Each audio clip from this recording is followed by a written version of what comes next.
नमस्कार, मैं हूं पंडित कैलाश चंद्र जोशी और आप देख रहे हैं मेरा यूट्यूब चैनल संस्कृत से। मित्रों, आज मैं आपके साथ बात करूंगा आपातकालीन विवाह लग्न।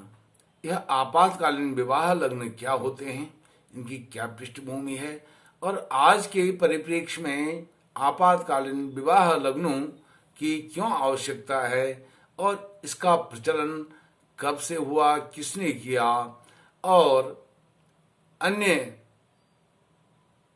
आपातकालीन विवाह लग्नों से जुड़ी हुई जानकारी आपके साथ शेयर करूंगा। और आपातकालीन लग्न क्या होते हैं, कब होते हैं, किस स्थिति में होते हैं, यह भी सब आपके साथ मैं जानकारी शेयर करूंगा।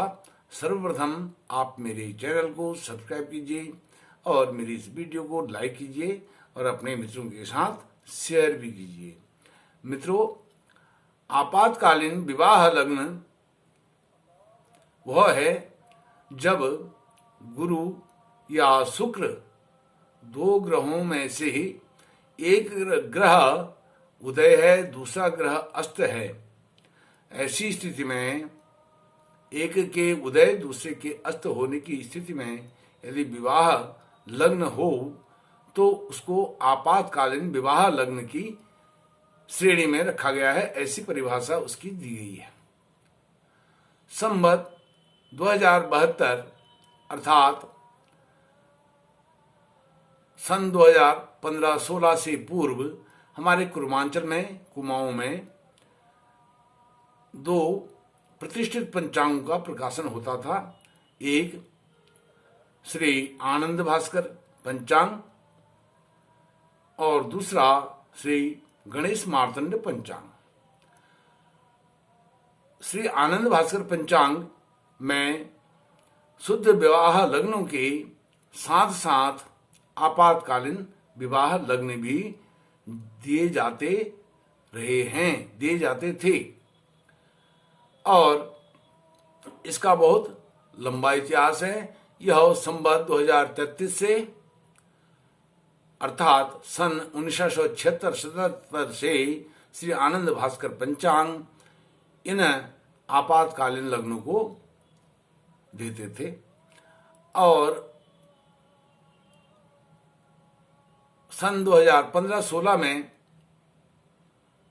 यह पंचांग अर्थात श्री आनंद भास्कर पंचांग का प्रकाशन बंद हो गया और इसी के साथ ही श्री तारा प्रसाद दिव्य पंचांग का प्रकाशन भी आरंभ हुआ।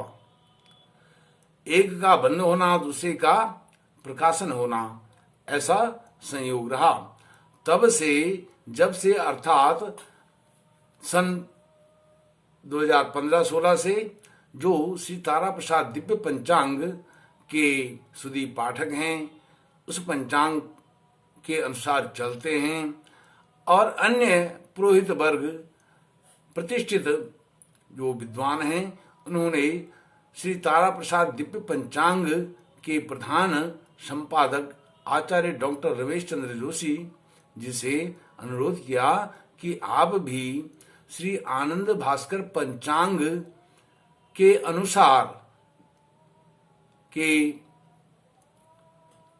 अनुसार आप भी अपने पंचांग में आपातकालीन लग्न दिया करें, देने का कष्ट करें। ऐसे कई अनुरोध पत्र और दूरभाष पर आचार्य श्री को आए।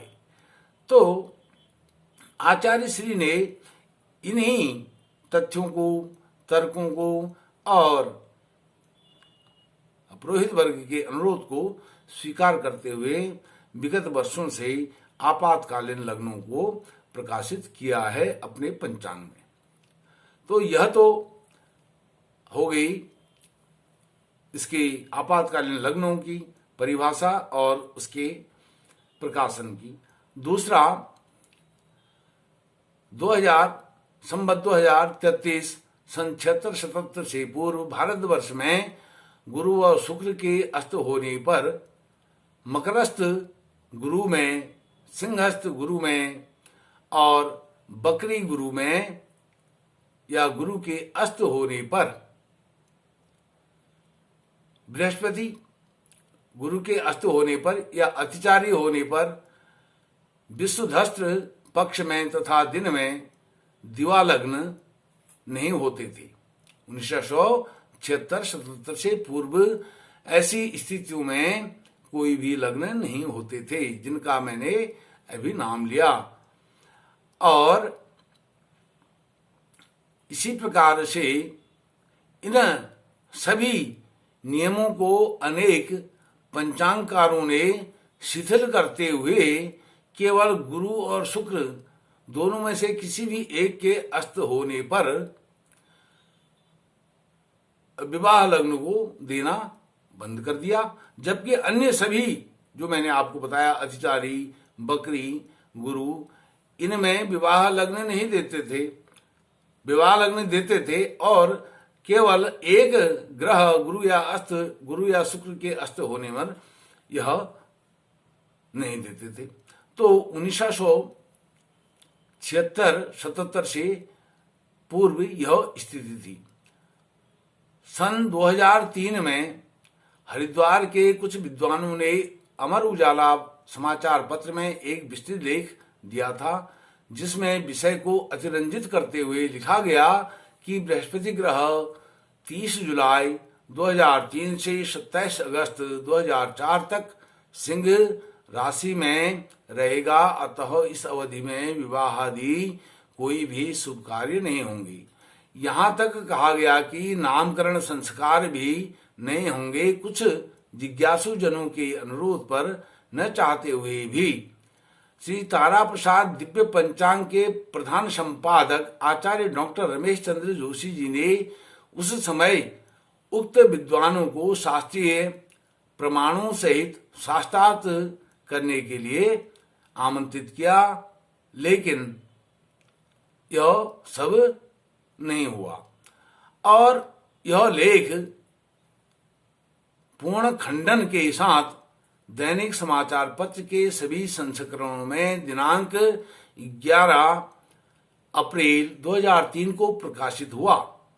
आचार्य डॉक्टर रमेश चंद्र जी के जो तर्क थे वह प्रकाशित हुआ। साथ ही फ्यूचर समाचार अंतर्राष्ट्रीय ज्योतिष पत्रिका में भी यह लेख जून माह 2003 के संस्करण में प्रकाशित हुआ था। उसी समय सभी विद्वानों ने एक स्वर में आचार्य डॉक्टर रमेश चंद्र जोशी जी का समर्थन किया था। आज बड़ा ही विचारणीय प्रश्न यह है कि 50 वर्ष पूर्व उक्त किसी भी स्थिति में विवाह लग्न नहीं होते थे। जो स्थितियां मैंने आपको ऊपर में गिनवाई हैं उनमें विवाह लग्न नहीं होते थे।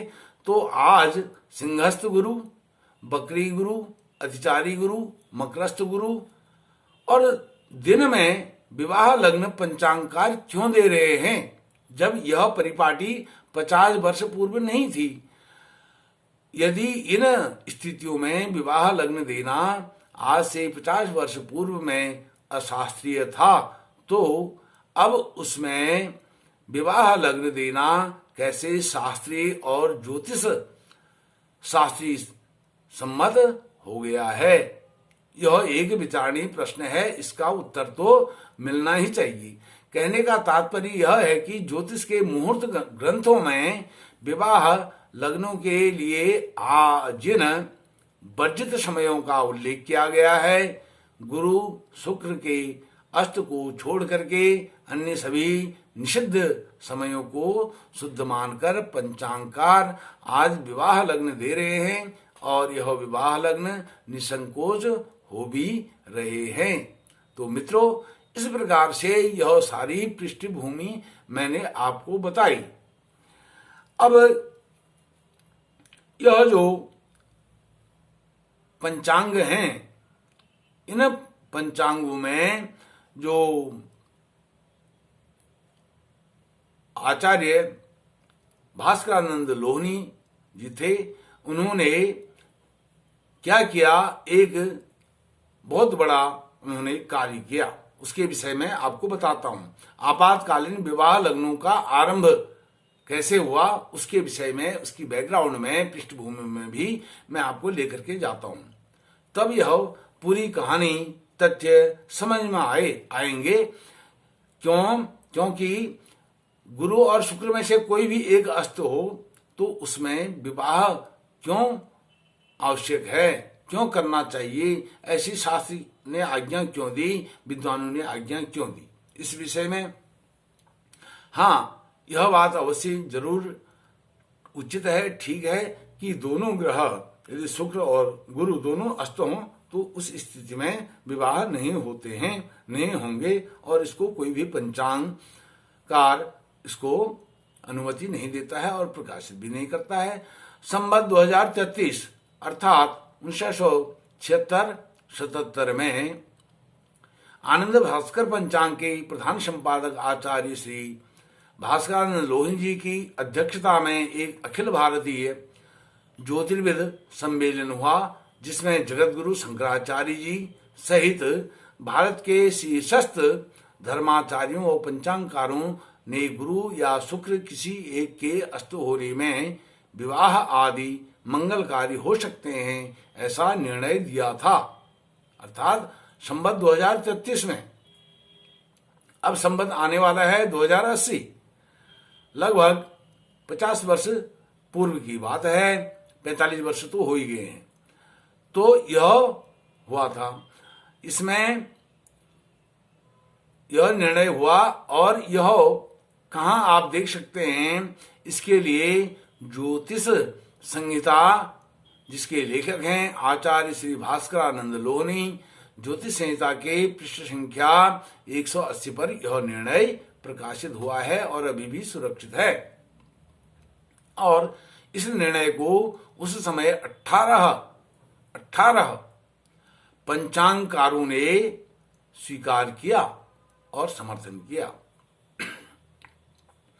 और काशी के दो संगठनों ने, कौन कौन से दो संगठन हैं, काशी ज्योतिर्वेद समिति और भारतीय कर्मकांड मंडल ने भी गुरु शुक्र अस्त में विवाह आदि में कार्य करने की व्यवस्था दी।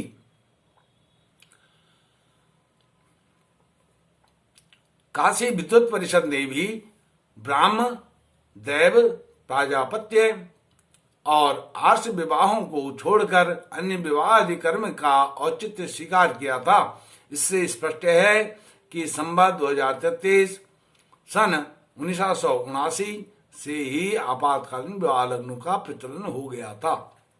मित्रों, मैंने आपको विवाह, जो आपातकालीन विवाह लग्न हैं, उनके विषय में एक संक्षिप्त जानकारी, उसकी पृष्ठभूमि बताई, और अगली वीडियो इसी से संबंधित मेरी होगी। इस वीडियो के इस विषय के कई वीडियो मैं बनाऊंगा, कम से कम इसके 5 वीडियो बनेंगी। यह पहली वीडियो थी इसकी पृष्ठभूमि की। अगली वीडियो में बनाऊंगा आपातकालीन विवाह लग्नों पर आचार्य डॉक्टर रमेश चंद्र जोशी के प्रयास, और साथ में कुर्मांचल के विद्वानों की क्या राय है, उस पर मैं एक वीडियो और बनाऊंगा। उसके अन्य और वीडियो भी बनेंगी। मित्रों, इस प्रकार से यह सब विवाह, आपातकालीन विवाह लग्नों की पृष्ठभूमि थी। आपने मुझे श्रवण किया, आपका कोटि कोटि धन्यवाद। नमस्कार।